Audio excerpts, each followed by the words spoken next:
Welcome to cabin 8329 on the Royal Caribbean Oasis of the Seas. This is a boardwalk balcony.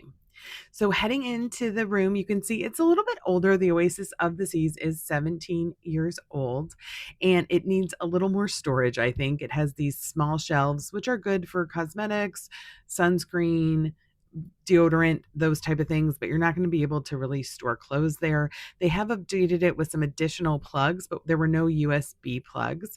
The vanity does light up nicely. There is a TV that you can aim towards the bed. I really like having the bed next to the balcony because it gives you more room around the shower. Yep, that's a sneak peek of my husband waiting patiently. We got robes because we are Diamond Plus. The safe worked well. We were able to have enough hangers. The couch does pull out, but it makes it very tight in the balcony to be able to walk around. A hair dryer was provided. There's also what they call a cooler. It's very careful to say it is not a refrigerator.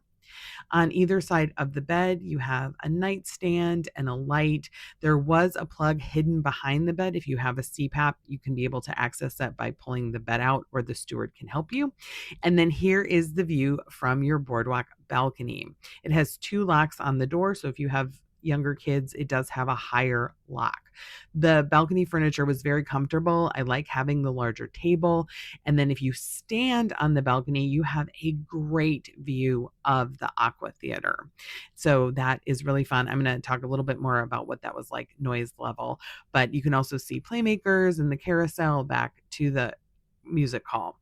I really liked being on deck number 8. I thought that worked out really well. And then here's the bathroom. Inside the bathroom, there was enough storage for all of our, bathroom needs. It is tight, but the shower pressure was amazing. It was like you were in a car wash. It was so great. It is circular, plenty of space. So here's the view of the Aqua Show, Aqua 80, from the standing on the balcony. I mean, the view's incredible. We watched it almost every single night, but I know one concern is, what is the noise level like? This is the noise level when the show's going on. Yeah.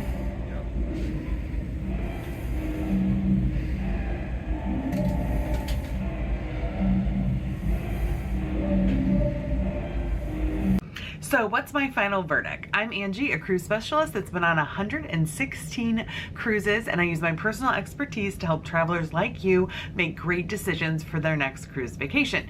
Email Angie at tripswithangie.com to find out what my latest offer is for Royal Caribbean cruisers.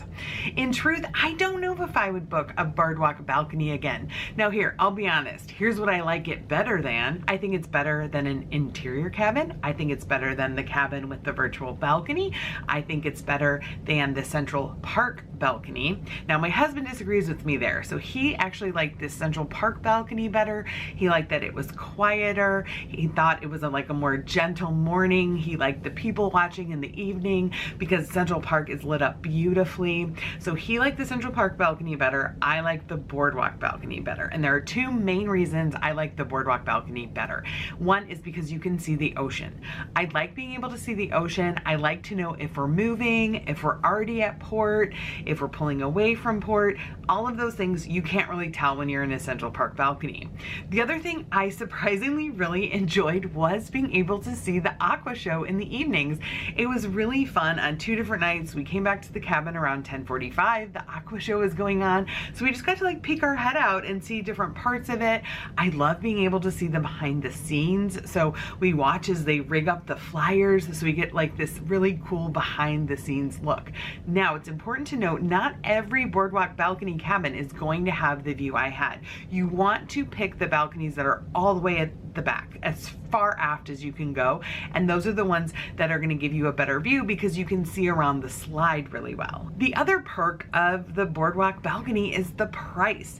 We were on this cruise simply because I wanted to visit the new Royal Beach Club at Paradise Island, and I'll link to that quick video at the end of this one, but I just wanted to be on board. I wanted to get to Nassau, I wanted to see the beach club, and the price was so good for a boardwalk balcony compared to what an ocean view balcony would have been. fan. In summary, I will always prefer an ocean view balcony, and mostly that's just for the privacy. One thing I really don't like about the Central Park and Boardwalk balconies is they are not private. Everyone can see you sitting on your balcony, and everyone can see into your cabin because you're directly across from someone else. So I felt like we had to have our blinds closed a lot more than when we have an ocean view balcony, where I feel like it's mostly private. Of course, there's cameras, and when you're in port, people can see you, but you can have the shades open and not be afraid that someone's just staring at you as you're moving around your cabin. What about you? Have you booked a Central Park or a Boardwalk view balcony cabin? What did you think? Would you do it again?